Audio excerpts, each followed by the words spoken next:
बिस्मिल्लाहिर्रहमानिर्रहीम। अस्सलाम वालेकुम। कैसे हैं सब लोग? ठीक हैं। आज हम बनाएंगे क्रीम फ्रूट सैलेड और बहुत मज़े का बनने वाला है। तो चलें, अब हम उस फ्रूट में केला लिया है और ये मिक्स फ्रूट लिया है कॉकटेल, और यहाँ पे ये एप्पल्स लिए हैं, इनको मैंने कट करके रखा हुआ है।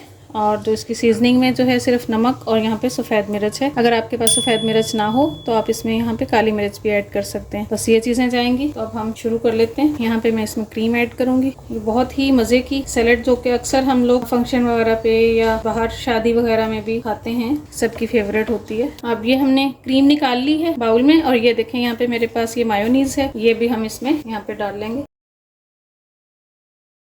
इन दोनों को अच्छे से हमने मिक्स करना है। इसको हम यहाँ पे बीटर से करेंगे मिक्स, ताकि ये अच्छे से एक जान हो जाए जो हमारी क्रीम और मायोनीज़ है। और यहीं पे हम इसमें ये नमक, ये जो हमारे पास सफ़ेद मिर्च है, ये हम इसमें ऐड।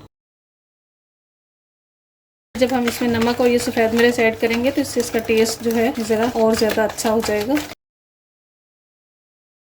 अब यहाँ पे ये देखें, इसको मैंने अच्छे से बीट कर लिया है। इसकी ये जो कंसिस्टेंसी है, थिकनेस है, इतनी होनी चाहिए। ठीक है, ये देखें, बहुत ज़्यादा गाढ़ा भी नहीं है और बहुत ही रनी भी नहीं है। तो बस इसको अब हम बीटर को हटा के और स्पैचुला की मदद से यहाँ पे हम इसको अच्छे से मिक्स करेंगे। और अब इसमें हम ये फ्रूट्स ऐड करेंगे। पहले हम इसमें एप्पल्स डाल देंगे। फ्रूट इसमें आप ऑप्शन है, आप जो चाहे ऐड कर सकते हैं, कोई भी फ्रूट इसमें आप डाल सकते हैं। आप अगर यहाँ पे आपके पास मिक्स फ्रूट ना हो तो आप पाइनएप्पल भी ऐड कर सकते हैं। और ये यहाँ पे बनाना है। और यहाँ पे मेरे पास ये जो मैक्रोनी है, ये मैंने बॉईल करके रखी हुई है। तो अब हम ये भी इसमें डालेंगे। इससे भी इसका जो टेस्ट है वो भी बहुत अच्छा आएगा।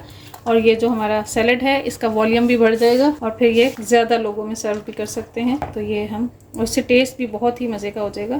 तो बस ये कि बॉईल करके और आपने इसको ठंडा करके रखना है, गर्म नहीं इसमें ऐड करनी, वरना गर्म जब ऐड करेंगे तो वो क्रीम जो है वो सारी ख़राब हो जाएगी। इस चीज़ का ध्यान रखना है आपने।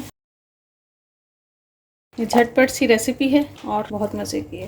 तो यहाँ पे ये हमारा जो सैलेड है, ये देखें अच्छे से मिक्स हो गया। बस अब हम इसको, अभी भी हम इसको मिक्स करके और तकरीबन आधे पौने घंटे के लिए रख देंगे फ्रिज में, और उसके बाद फिर हम बाद में इसको सर्व करेंगे। तो ये हमारा सैलेड जो है ये रेडी है। तो यहाँ पे ये देखें, ये जो हमारा क्रीम फ्रूट सैलेड है ये बेहतरीन सा रेडी हो गया है। बहुत मज़े का बना है, आपने ज़रूर ट्राई करके देखना है। बहुत आसान और बहुत मज़े की रेसिपी है। इस ईद पे आप ज़रूर ट्राई करके देखिएगा, आपको बहुत अच्छा लगेगा। ईद पे बनाएं, आप किसी भी इवेंट पे बना सकते हैं, तो आपको सबको तारीफ सुनने को मिलेगी। बहुत मज़े का बना है। और फिर मेरे चैनल को प्लीज़ सब्सक्राइब करें, अपने फैमिली एंड फ्रेंड्स में शेयर करें, और कमेंट्स करके ज़रूर बताया करें कि मेरे खाने कैसे लग रहे हैं। और हमारे इंस्टाग्राम और फेसबुक और टिकटॉक पेज को भी फॉलो करें, और फिर बेल आइकन को ज़रूर प्रेस किया करें, ताकि जो भी नई आने वाली वीडियो है उसका नोटिफिकेशन आपको फ़ौरन से मिल जाए। फिर इंशाल्लाह मिलते हैं नेक्स्ट रेसिपी में।